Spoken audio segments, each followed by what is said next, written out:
না না না, মোর দ্বারা সম্ভব না, আর কোনোদিনও সম্ভব হবারও নয়। তো কেমন আছেন সবাই? আশা করুন ভালো আছেন। আমি শর্মিষ্ঠা আবারও হাজির হচ্ছে নতুন দিনে নতুন একখান গল্প শুনে। গল্পখান শুনতে থাকো। তো কি সম্ভব নয় সেই গল্পখানে তোমার গুলোর সাথে শেয়ার করে আসলুম।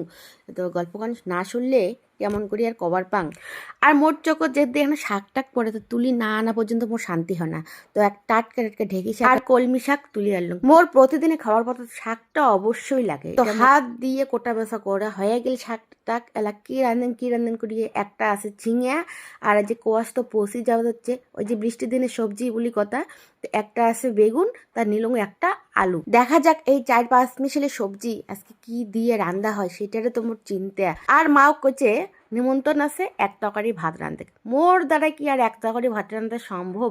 এই দেখতে দেখতে 3-4টে তরকারি হয়ে গেল। এই নিজের জন্য চিন্তা করো, ছাওয়ার জন্য চিন্তা করো, 2টে ছাওয়া, একটা ছাওয়া কবে এটা খাবো, এটা আর একটা ছাওয়া কবে ওটা খাবো।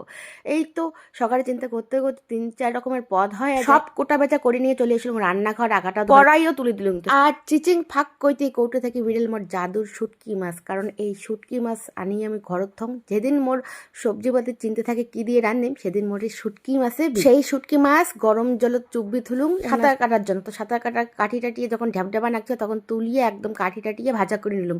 ভাজা করে নেওয়ার পর একটা ওরন ফোড়ন দিলুম, জিরে পেঁয়াজ মরিচ টরিচ সব কিছু ভাজি নিয়ে দিয়ে দিলুম কোয়াশ আলু আর গাজর দিয়ে দিয়েছিলাম নুন সুন্দর করে এখানে ভাজা হলে দিয়ে দিলাম কাঠি রাখা ঝিঙা আর বেগুন দিয়ে সুন্দর করে আরো ভাজা করে দিয়ে দিলাম হলুদ দিয়ে সুন্দর করে ভাজা করে নিয়ে দিয়ে দিলাম এখানে জিরের গুঁড়া। আর কোনো মশলা বাটা নেই। আর যেহেতু শুটকি মাছ দিয়ে রান্না হবে আরো কোনো মশলা লাগে গন্ধ এমনি মোর ফাঁকিবাজি রান্না। তারপর ভাজা করে নিয়ে দিয়ে দিলাম ঝোলের জল, আর জলটা টকবক করে ফুটিয়ে উঠলে দিয়ে দিলাম আরো শুটকি মাছগুলোর জলের সাঁতার কাটি এখানে খাইয়ে দেয় ঢ্যাপঢেপা নাগুক। এই তো হয়ে গেছে, এবার নামিয়ে নিলুম। তো তারপর দেখো কত সুন্দর কালার আসছে। আর কি লাগে এই শুটকি মাছের সাথে? কিচ্ছু লাগে না।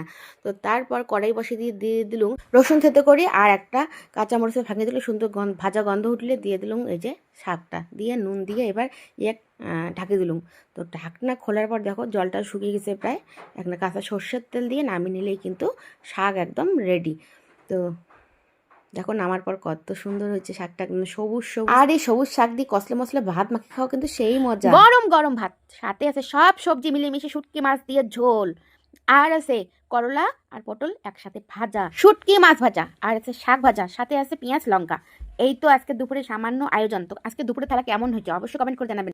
তো সবাইকে খাবার টাবার দিয়ে নিজের জন্য এক থালা ভাত সাজিয়ে আনি, তরকারি পাতি দিয়ে মাখিয়ে এক গ্যাস ভাত মুখে দিয়ে পেলে আত্মাটা শান্তি। মোর মতো কায় আছেন এত শুটকি মাছ পাগলা। আর শুটকি মাছ দিয়েই কিন্তু মোর সেই খাওয়া হয়। আর শুটকি মাছ দিয়ে রান্দারও মুখ ভাল লাগে, কোনো কিছু মশলা